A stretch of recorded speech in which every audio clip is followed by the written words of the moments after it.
मिर्जा जी ने तुरंत 100 रुपए का नोट जेब से निकाला और उसे दिखाते हुए खड़े होकर बोले, भाइयों, यह हम सब मर्दों की इज्जत का मामला है। अगर मिस मालती की फरमाइश न पूरी हुई तो हमारे लिए कहीं मुंह दिखाने की जगह न रहेगी।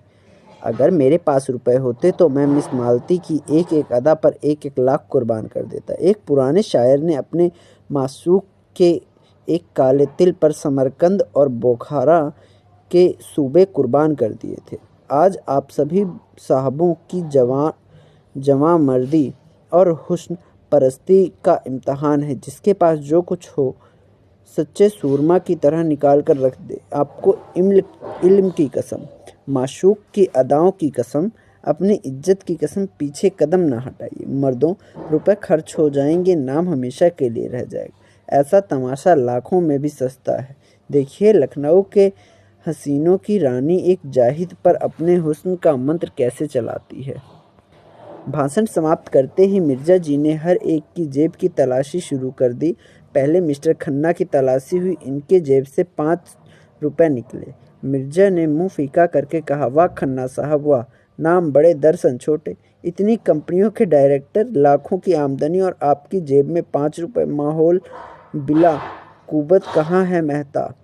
आप जरा जाकर मिसेज खन्ना से कम 100 रुपए वसूल कर लाएं। खन्ना खिसियाकर बोले, अजी उनके पास 1 पैसा भी ना होगा। कौन जानता था कि यहाँ आप तलाशी लेना शुरू करेंगे। खैर, आप खामोश रहिए, हम अपनी तकदीर तो आजमा लें। अच्छा, तो मैं जाकर उनसे पूछता हूँ। जी नहीं, आप यहाँ से हिल नहीं सकते। मिस्टर मेहता, आप फिलासफर हैं, मनोविज्ञान के पंडित। देखिए, अपनी भद ना कराइएगा।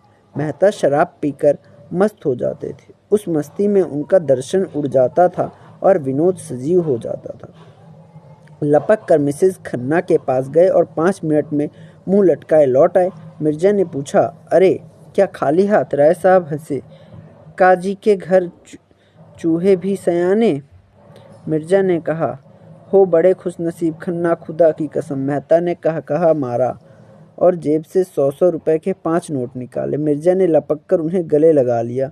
चारों तरफ से आवाज़ें आने लगी, कमाल है, मानता हूँ उस्ताद, क्यों ना हो, फिलासफर जो ठहरे।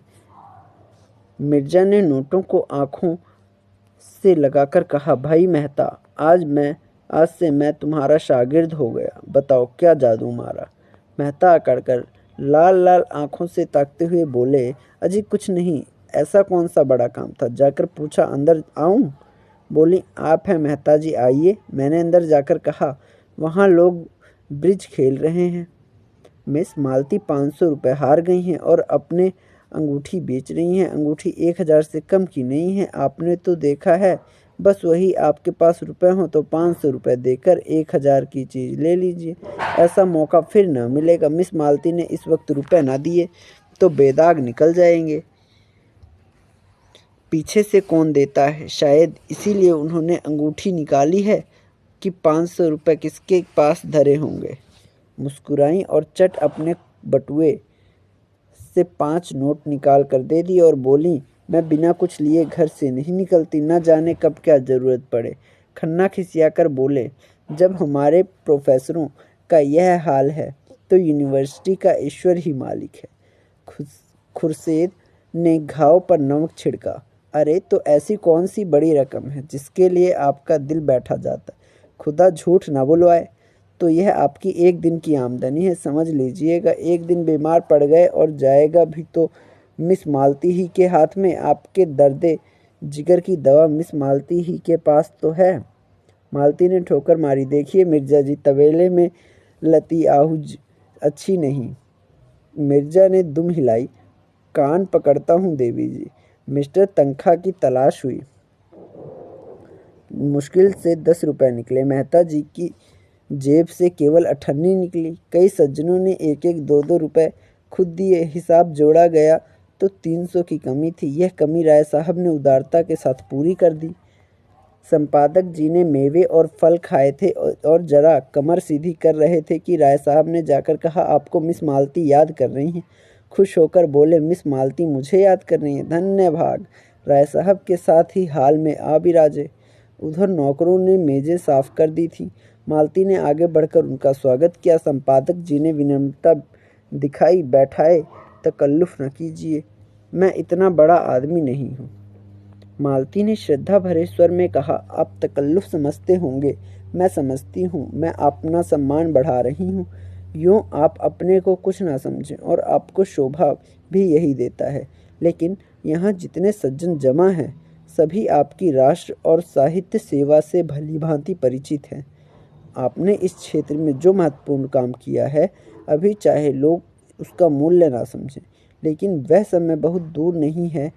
मैं तो कहती हूँ वह समय आ गया है जब हर एक नगर में आपके नाम की सड़कें बनेंगी, क्लब बनेंगे, टाउन हॉलों में आपके चित्र लटकाए जाएंगे। इस वक्त जो थोड़ी बहुत जागृति है, वह आप ही के महान उद्योगों का प्रसाद है। आपको यह जानकर आनंद होगा कि देश में अब आपके ऐसे अनुयायी पैदा हो गए हैं जो आपके देहात सुधार आंदोलन में आपका हाथ बटाने को उत्सुक हैं, और उन सज्जनों की बड़ी इच्छा है कि यह काम संगठित रूप से किया जाए और एक देहात सुधार संघ स्थापित किया जाए जिसके आप सभापति हों। ओमकार नाथ के जीवन में यह पहला अवसर था कि उन्हें चोटी के आदमियों से इतना सम्मान मिले।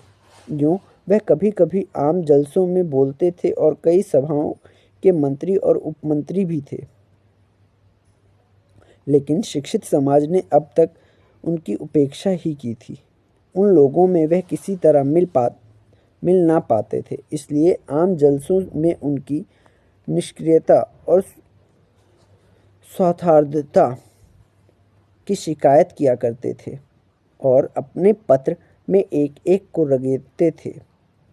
कमल तेज थी वाणी कठोर, साफ गोई की जगह उच्छृंखलता कर बैठते थे, इसीलिए लोग उन्हें खाली ढोल समझते थे। उसी समाज में आज उनका इतना सम्मान कहाँ है। आज स्वराज और स्वाधीन भारत और हंटर के संपादक आकर देखें और अपना कलेजा ठंडा कर लें। आज अवश्य ही देवताओं की उन पर कृपा दृष्टि है। सद्योग कभी निष्फल नहीं जाता। ऋषियों का वाक्य है। वह स्वयं अपने नजरों में उठ गए, कृतज्ञता से पुलकित होकर बोले, देवी जी, आप तो मुझे कांटों में घसीट रही हैं। मैंने तो जनता की जो कुछ भी सेवा की, अपना कर्तव्य समझकर की। मैं इस समाज सम्मान को व्यक्ति का सम्मान नहीं, उस उद्देश्य का सम्मान समझ रहा हूँ जिसके लिए मैंने अपना जीवन अर्पित कर दिया है। लेकिन मेरा नर्म निवेदन यह है कि प्रधान का पद किसी प्रभावशाली पुरुष को दिया जाए।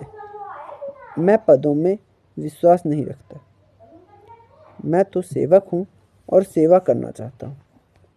मिस मालती इसे किसी तरह स्वीकार नहीं कर सकती। सभापति पंडित जी को बनना पड़ेगा।